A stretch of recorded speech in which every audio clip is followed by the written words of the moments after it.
Saudações a todos os nossos amados irmãos e amigos que nos dão a honra de estar neste exato momento aqui conosco, assistindo este vídeo. Mais uma vez nós estamos com o coração inteiramente disposto a transmitir as verdades da Palavra de Deus, ensinando as Escrituras e aplicando-nos ao conhecimento da mesma, a fim de que possamos crescer na graça de nosso Senhor e Salvador Jesus Cristo. As Escrituras são a única defesa contra o engano e contra a mentira que se desenvolve neste mundo que a cada dia avança num contínuo de impenitência diante dos céus, e isso trará, obviamente, juízo da parte de Deus. A única salvaguarda contra o engano, contra o erro doutrinário, é a Escritura.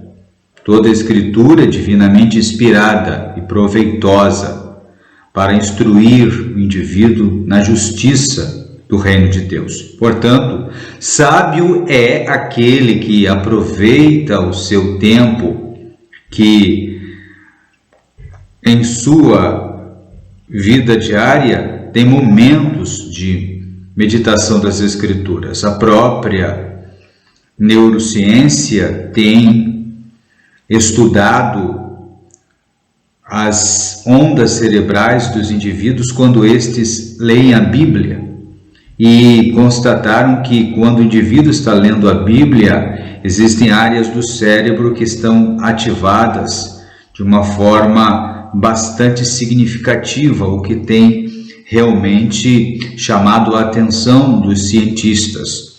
Isso também é perceptível na oração. Existem áreas específicas do cérebro humano que são ativadas quando o indivíduo está diante de Deus em oração. Então nós lemos a Bíblia porque a Bíblia nos transforma. A Bíblia nos faz viver segundo os propósitos de Deus, segundo os ditames das leis de Deus, que fazem um homem sábio para a salvação em Jesus Cristo. Portanto, leia a Bíblia para que você seja sábio e através da leitura das Escrituras você seja santificado, porque uma das fontes de santificação na vida do homem é também as Escrituras sagradas. Portanto, leia a Bíblia e permita que a Bíblia vá transformando a sua vida, coadunando-a à vontade do Senhor. Eu estou com um texto das Sagradas Escrituras aqui aberto diante de mim, que se encontra registrado no livro no Evangelho de Lucas, no capítulo de número 5, onde nos fala sobre os primeiros discípulos. Está escrito: e aconteceu que, apertando a multidão para ouvir a palavra de Deus, estava ele junto ao lago de Genezaré, e viu estar 2 barcos junto à praia do lago, e os pescadores, havendo descido deles, estavam lavando as redes. E entrando num dos barcos, que era de Simão, pediu-lhe que o afastasse um pouco da terra, e, assentando-se, ensinava do barco a multidão. Neste episódio, nós vemos que o ministério de Jesus sempre foi acompanhado de grande multidão que o seguia de um lado para o outro. Havia um interesse e uma curiosidade das pessoas pela palavra de Deus.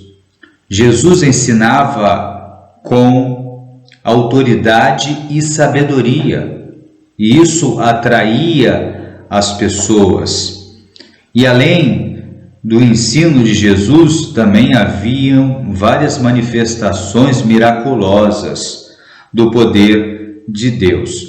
As pessoas não apenas buscavam a Jesus por causa de sua sabedoria, mas também por causa de milagres. Muitas pessoas eram acometidas de moléstias, de problemas gravíssimos e não encontravam solução na medicina tradicional daquela época.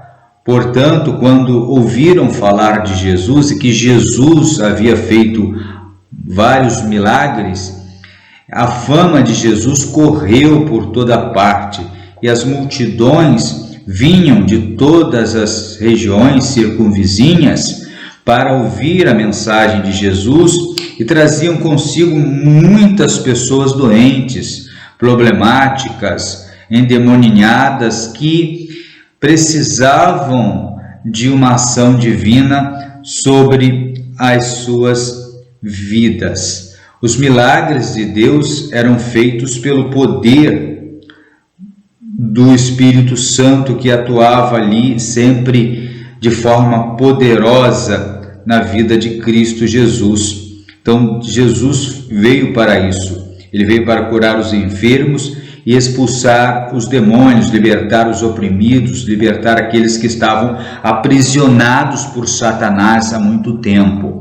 A missão de Jesus é, portanto, uma missão messiânica, poderosa, magnífica, sempre dotada de manifestações do Espírito Santo e sempre cheia de muito poder e unção. E isso realmente atraía as multidões a ouvir o discurso de Jesus. Outro aspecto importante que convém aqui ressaltar é que Jesus tinha compaixão. Compaixão do grego esplagchnizomai. Jesus tinha compaixão das multidões e as atendia em suas necessidades.